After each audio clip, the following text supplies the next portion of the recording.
Medyo uminit ang ulo ko kanina umaga. Akala ko napapangunot ako no? At ang gumising sa akin, ginising ako ng aking staff at sinabi nga na ako daw ay nahuli sa EDSA, doon sa bus terminal. Pero nandito ako sa Cavite. Paano mangyayari yun? Kaya medyo nakakasama ng loob.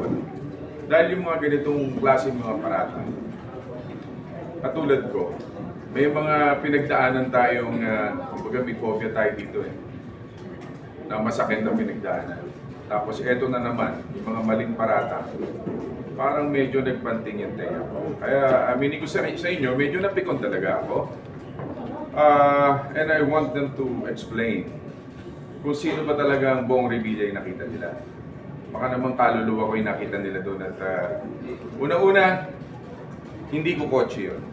Hindi ako gumagamit ng plaka ng 8 na may CA pa. At 17th Congress daw, no? Wala sa pamilya namin ang